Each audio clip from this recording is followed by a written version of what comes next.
For years, refining large language models has meant this clunky, two-stage process. But what if the two main methods we've been using, supervised fine-tuning and reinforcement learning, aren't really opposites, but are actually just two sides of the same coin?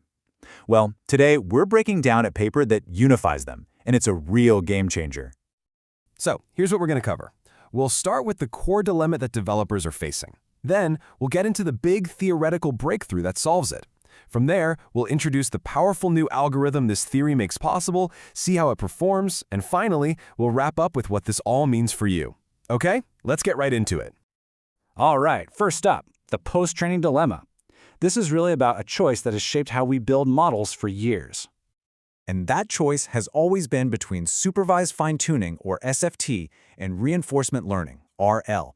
This choice has led to these really complex multi-stage training pipelines. But the big question this paper asks is, what if that's just the wrong way to think about it in the first place?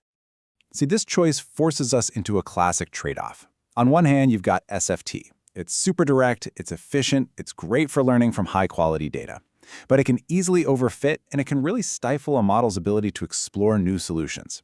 On the other hand, there's RL, which is fantastic for exploration and learning from feedback. The problem, it can be wildly unstable, super resource-intensive, and honestly, it often just falls apart on less powerful models. And this whole dilemma is exactly why the industry standard became this SFT then RL pipeline.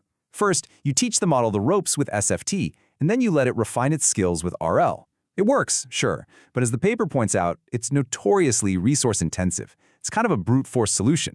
So this led the researchers to ask a really important question. Is there some deeper, more fundamental connection between SFT and RL that we've all been missing? And this is where things get really exciting.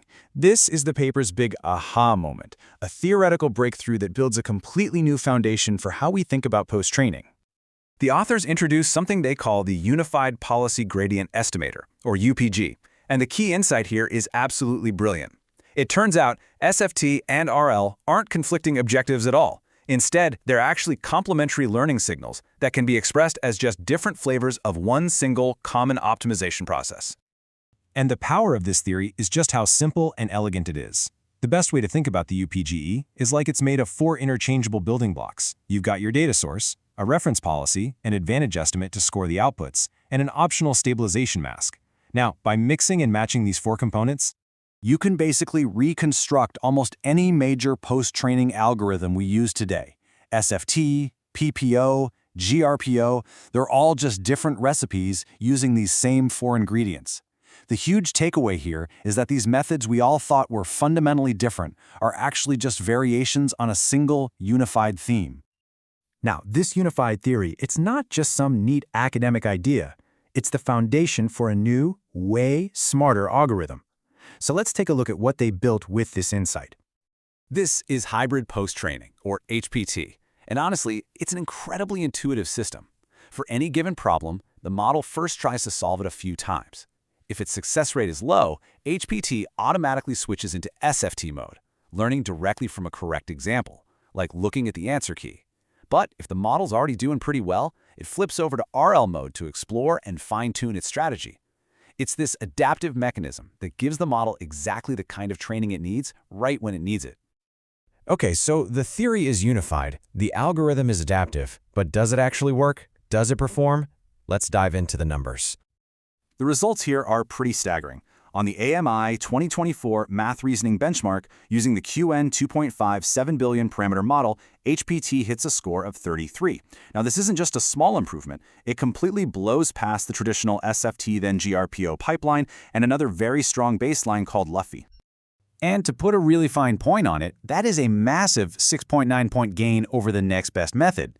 In the world of competitive model benchmarks, that's not just a step forward, that's a huge leap, and it shows a really substantial improvement in mathematical reasoning. But here's what's really important. It's not just about getting the right answer once. The paper points out that HPT dramatically improves what's called pass at K performance. Basically, that means the model gets way better at finding at least one correct solution within its top few attempts. It's fundamentally enhancing its ability to explore the solution space instead of just memorizing a single way to solve a problem. Okay, so what's the bottom line? As developers and researchers, what should we really be taking away from all of this? It really boils down to three key things for your own work. First, we have to stop thinking of SFT and RL as this forced choice or a rigid sequence. They're just different tools from the same toolbox. Second, you should seriously consider using an adaptive method like HPT to get better results without all the cost and complexity of those old pipelines. And third, especially for complex reasoning tasks, focus on methods that enhance exploration, like HPT does, to avoid the classic traps of overfitting or instability. And this brings us to a final, really provocative thought. This research doesn't just give us a better algorithm, it gives us a whole new lens to look at our work through.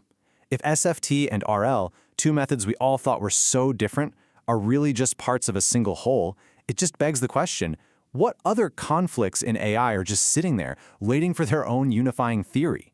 And that's something for all of us to think about.